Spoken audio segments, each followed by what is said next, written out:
Hey everyone, this is your captain speaking, and I'm so happy to be with you again. I hope you've been very well. I hope you're practicing loving kindness towards yourself, to others, the entire planet, all beings everywhere, sending love and light. That's what I hope you're doing. That's what I try to do every day. And yes, I hope you had a powerful solar eclipse experience. Was your solar eclipse experience portal powerful? I'd love to hear about it in the chat below. Please tell me, did any of you actually see the full annular eclipse, the Ring of Fire eclipse? I'd love to hear any experiences that you want to share. Ours here in Santa Marta, Colombia, where we could have experienced about an 80% total Ring of Fire. Uh, the weather was overcast, unfortunately. And so it was a more internal experience. It was an external, internal experience. We went out under the clouds and it even rained a little.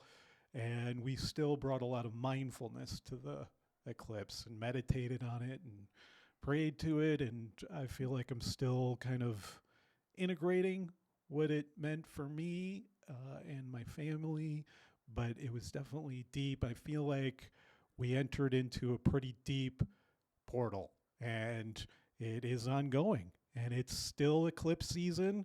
We're heading towards the lunar eclipse on the 28th. That's going to be a partial lunar eclipse, and only like 6% of the disk of the moon will be covered, and it'll be visible. That slight dimming will be visible from, I think it's mostly like in Europe and Asia, Australia. Those are the areas where you're most likely to see some of the dimming. But nevertheless, the opportunity for continuing to just be in the eclipse season and the eclipse process and find out what that means for you, that is ongoing. And I want to continue to talk about it in this video, but giving a larger story of what I feel is the most powerful month of astrology for 2023. It's the most powerful month, and it also has several like really striking alignments, and one in particular that happens on November 3rd, which is what we're kind of heading towards. I started to name it at the end of the last video, but I really want to look at it more closely in this video. But yeah, there's a lot going on. I want to break it down for you. I want to share my thoughts. But let me first just say that there's an ongoing promotion that I'm having right now where I'm offering a promotional discount on my consultations. And if you want to take advantage of that opportunity, all you need to do is be signed up for my email list. And so if you're not already signed up for my email list, please follow the link in the box down below, and you'll find the spot where you can sign up, and then you're going to get all the details and get access to my promotional calendar. I would love to work with you, and this is a great time to do deep astrological work. And I think ultimately my philosophy is that astrology is like surfing time waves, surfing consciousness waves that somehow connect to the dance of the planets around the sun, that somehow these great beings, these planetary beings, these lights moving through our sky and around the sun, that they are sending waves.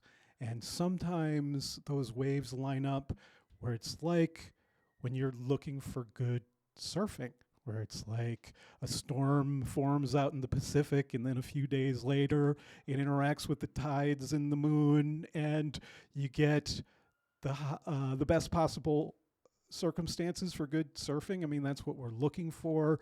And I think there are times each year and each month when the surfing's more it's more fun, I guess, and more powerful. And I think where it's also easier to surf Some waves are easier to surf than others.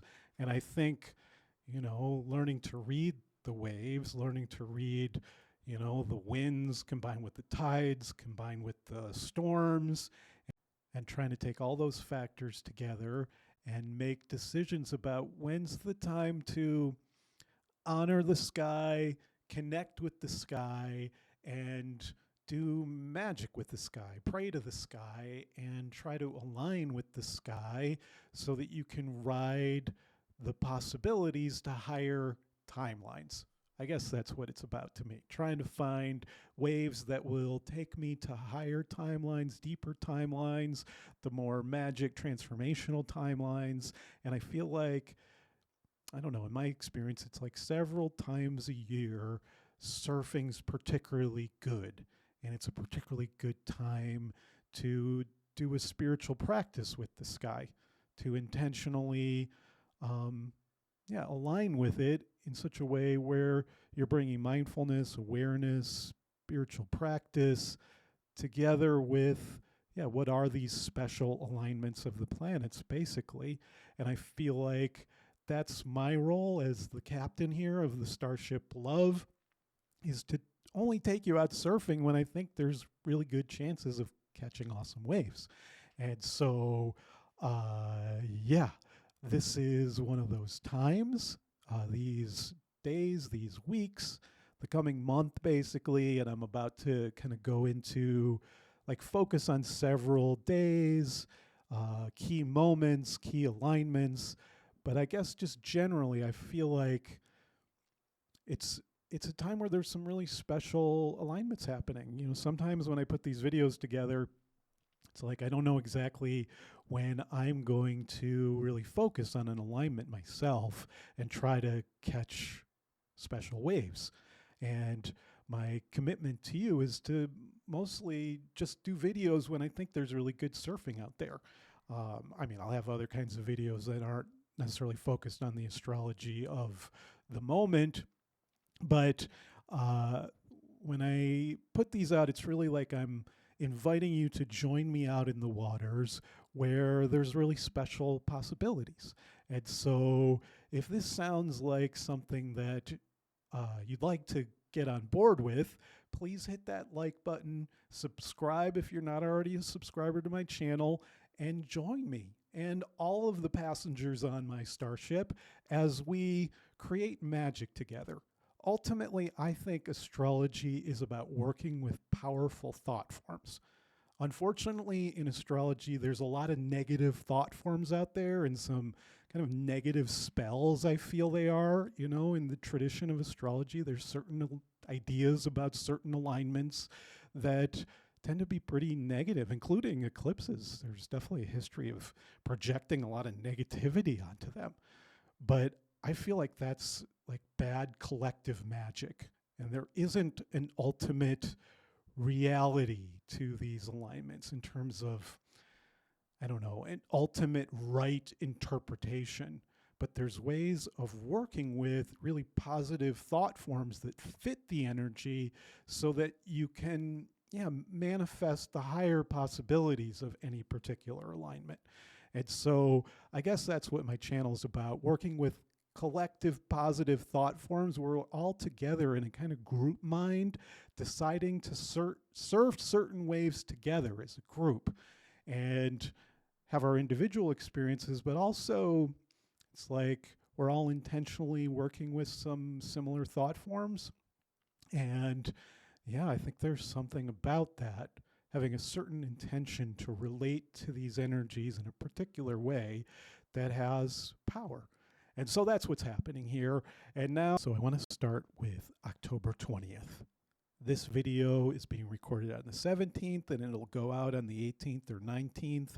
So hopefully you'll be seeing this. We're going to talk about a lot of other alignments here, but I thought we could start with the 20th, this coming Friday. And you can see here is the chart for the 20th. And I want to draw your attention to a few things here, and I think it'll lay the foundation for approaching the other alignments that I want to focus on, especially the chart for November 3rd, which I brought up at the end of the last video, which I encourage you to check out. But today I want to explore it more deeply. And I think, like, we've all entered this solar eclipse portal together. And now it's like, okay, we're in deep. We've entered through the ring of fire. And this is the next moment where I'm really encouraging us to bring mindfulness to something special that's happening only for one day. And you can see it here. It's a Moon, Venus, Jupiter grand trine. Here's the moon. This is for early on the day. And I'll just mention it happens to be my birthday. And so I'm going to bring a special focus to this. And I'm pretty psyched that there's a really nice alignment happening on my birthday this year. And so, yes, I have a lot of awareness about this. And I have some intentions about my birthday sky watching that I'm just going to share with you all. And this is the chart for about 4:45 a.m. on the 20th. And I realize, and that's for here locally at Central Daylight Time. It's the equivalent of Central Daylight Time in the United States. And so, yes, this is obviously really early in the morning, but I would encourage you to consider getting up to honor this grand trine. I was talking with my wife Marianella, and just talking about how maybe this is the most special grand trine you can have. You know, traditionally in astrology, grand trines are associated with really special energy. A trine, generally, that 120-degree angle between any two planets, is the Jupiterian angle in astrology. It's got a kind of grace to it. It's got a flow to it. There's a harmony. When you see two planets in a trine, they just feel like there's a balance between them. There's a kind of, I don't know how to describe it, but this is a great opportunity to go out and see a trine, and then to know that it's a part of a larger grand trine formation. And yeah, it's like the moon, Jupiter, Venus, I think, is the most special of a visible grand trine, where you can actually go out and see it and feel into what does it look like to have a trine and then to have two other trines connected. And that's what's happening on the 20th. Here early in the day, it's kind of broad. The moon is 6 degrees trine the moon, but getting tighter hour by hour. And it's 8 degrees trine Jupiter at that point, which is kind of when the orb just starts to come in. But you can see Venus is at 2 degrees from exact. And basically, this grand trine will get within 2 degrees of precision throughout the day. And we can just go forward here. Well, actually, I guess what I'm planning to do is to go out and see Venus, to look towards the eastern horizon to see where she is. And then I'm going to try to be able to go out and find the western horizon, which is where Jupiter's going to be closer to. And if possible, I'm not totally sure if we're going to be able to see the full ecliptic, but I think we will. There's a perspective here, we can find that. And I'd encourage you to try to look for that, so that you can go out and see the two brightest lights besides the moon and the sun in a trine, a tight trine, a 2-degree trine. And just, Venus being the planet of love, and Jupiter the planet of abundance and good fortune, expansiveness, and, it brings smiles and hope and optimism. It's an energy of like big-heartedness, of a big, positive, friendly, loving energy. Jupiter and Venus like really get along. Venus, the planet of love, loves Jupiter, this big, beautiful planet, the biggest planet in the solar system. And that bigness of Jupiter kind of lends itself to Venus. And it's like Jupiter says, hey, Venus, get even bigger. Expand your heart. Expand your love. Expand your pleasure. It's a really nice trine for pleasures. And I should say this is not just a one-day alignment. The trine started to come in strongly here by the 16th. Today's the 17th. And it gets exact on the 22nd. And let's give a few more days after that. So I don't know. 9-10 day period where it's pretty strong. But going back here to the 20th again. So, yes, they really get along well, Venus and Jupiter. And, traditionally in astrology, they're called the great benefics. They have those positive associations. And then you combine them with the moon, our beloved moon, our the the moon that relates to our home planet, our homeland, and it has so much to do with home and family and community and connection, the mother force, the care force. You combine Jupiter and the moon and you get a kind of good, positive, generous mother energy, and Jupiter with Venus, and you get a kind of generous lover energy and a kind of big pleasure force. And then you combine the moon with Venus, and you get, we've talked about it many times for the Venus gates, the moon Venus conjunctions. This is the trine that's coming in just after the last moon Venus conjunction. And in terms of the cycle, the trine comes after the first square, and that moment of tension in the cycle. And it's associated with a kind of flowering of the energy that began at the conjunction.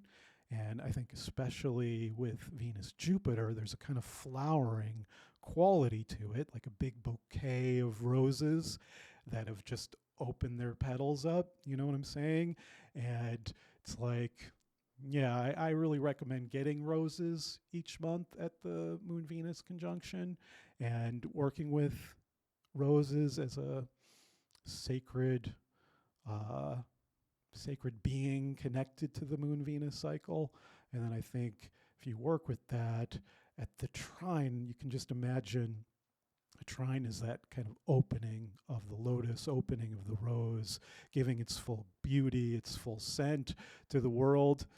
So that's like very much happening with Venus trine Jupiter and Venus trine the moon. I feel like they're both kind of flowering energies of the feminine. And so I feel like the 20th is a fantastic day for really letting yourself flower, especially when it comes to self-love and the love of others. I think it's a really important time right now on the planet to be, kind of, I don't know, it's kind of a cliche to say raising our frequency, but there's something about raising the energy up to the heart chakra and kind of intentionally maintaining an attitude of generous love towards yourself and others. And with Jupiter, it's like on a global scale. So it's like sending love out to the entire planet, to all nations, to all peoples, and to maybe particularly align with the loving mother force who sends her love especially towards the suffering children of the world. So it's like being generous and loving with your inner child translates to being loving towards the children of the world, and of course to their parents and to all their friends and allies. And so, yes, it's like, how do we send love out to all beings? Compassion, forgiveness, metta practice in the Buddhist tradition, the love thy neighbor as thyself intention. I think that's what we're talking about. I think it's a great grand trine for really kind of getting into that attitude. And it's like once you get into that energy of loving kindness, generous heart towards yourself, your family, your community, your nation, and then out to the entire world, it's like, it's like you raise your energy to that point, and then you can kind of keep surfing it, keep surfing this grand trine into the rest of the alignments that we're about to explore. But before we do, let's just go forward later in the day on the 20th. It's like before dawn. It's like you go out at 4:45, say, before the sky starts to lighten, before you start to get the lightening of the dawn coming.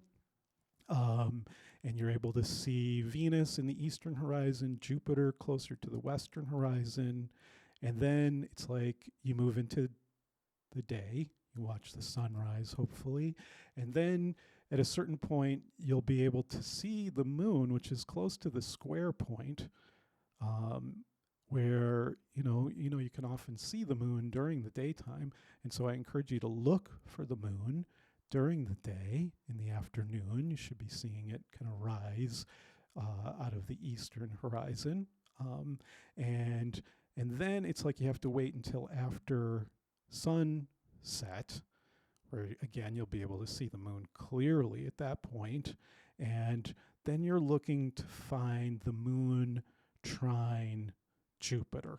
So it's like you're waiting for Jupiter to rise, which I want to emphasize that because we're moving into a kind of peak in Jupiter's cycle right now.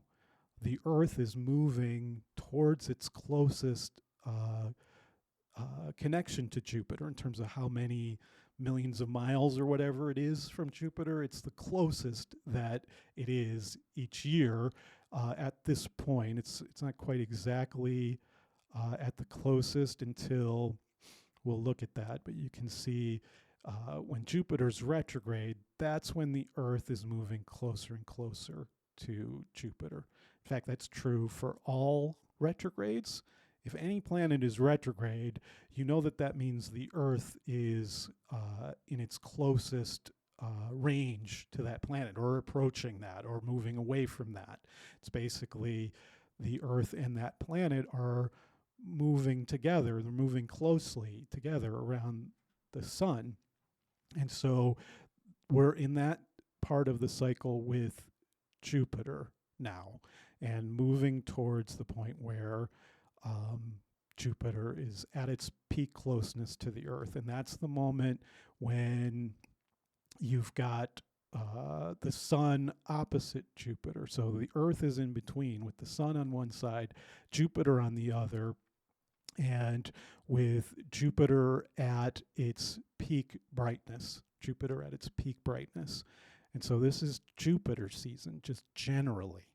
It's a time to kind of celebrate Jupiter and to try to make deep contact with Jupiter.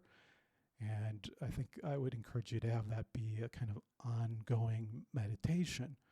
Jupiter, the third brightest light in the sky after the sun, the moon, and Venus. Or actually, that would be the fourth brightest after the sun and moon and Venus. And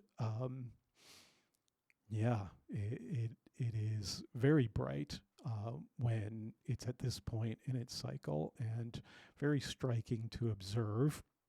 And so what does Jupiter mean to you with its many moons and its huge size, and it's like glorious Jupiter, and has something to do with, as I said earlier, like joy, celebration. It elevates. Jupiter takes you into the upper reaches of the sky and brings you to an expanded perspective on things. But it ultimately has a lot to do with like optimism, positivity. It brings smiles and hope to things. And so that's just generally, but you can see that one of the things that's happening here is the Sun, Mercury, and Mars are all coming together in an opposition to Jupiter, and you'll see it form more precisely. And basically all three opposite Jupiter first, and then Uranus. So all three activating the Jupiter-Uranus conjunction of 2023 and 2024. They are about 10 degrees apart at this point. They were closer at 8 degrees, but they will get exactly aligned next spring. But this is one of the moments where I expect the energy to get really activated as the Sun, Mercury, and Mars oppose them. And also as you get these other activations of them, like the trines that we're going to see, like this particular trine of Venus, trine Jupiter, and then forming the trine with Uranus. And so Sun, Mercury, Mars, it's really strong Mars energies right now, which it's like we're going to see in the charts that we look at that there's this combination of like really dynamic, forceful alignments, conjunctions and oppositions, especially combined with trines, sextiles, and what are called kites, mystic rectangles, and there's even a hexagram, a six-pointed star, Star of David, a sacred hexagram, different names for it, the Seal of Solomon.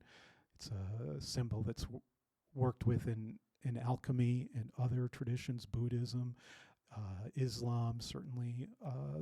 They all work with the six-pointed star.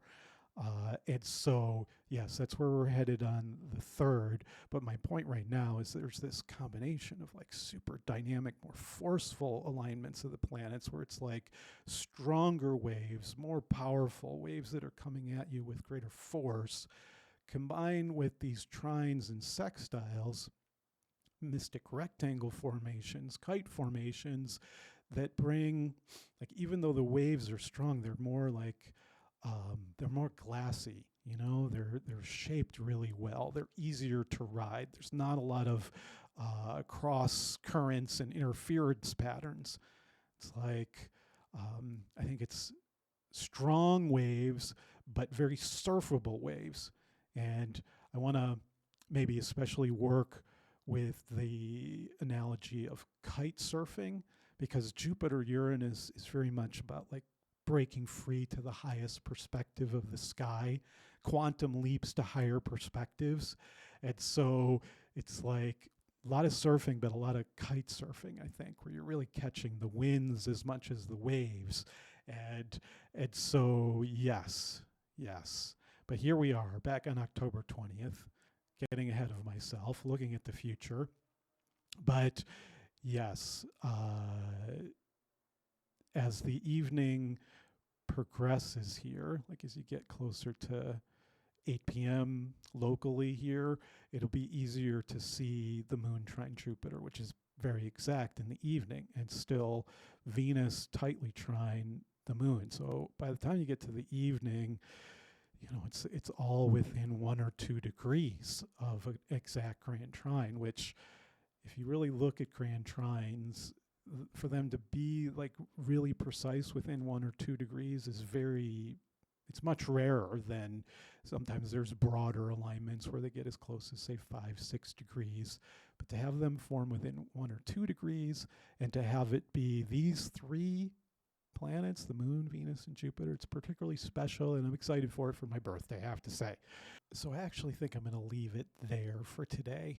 I know we went into a lot of depth on the 20th, but I do feel like it's the next wave in the sequence in this series of waves that we started to catch at the solar eclipse moment. And this is the next wave in the set on the 20th. And then ultimately we're heading towards the lunar eclipse on the 28th, and then this amazing alignment on the 3rd. I'm going to put this video out first, and then very soon thereafter, I'm going to get out another video where I continue to encourage you to get out there, work your magic, pray to the planets, get into your heart, let yourself receive messages of guidance from the sky, and yeah, to be continued. Sending you so much love. If you like this video, hit that like button, hit the subscribe button, tell other people about it. Sending so much love, so many blessings, wishing you all very well, and we'll be back soon to be continued. Blessings.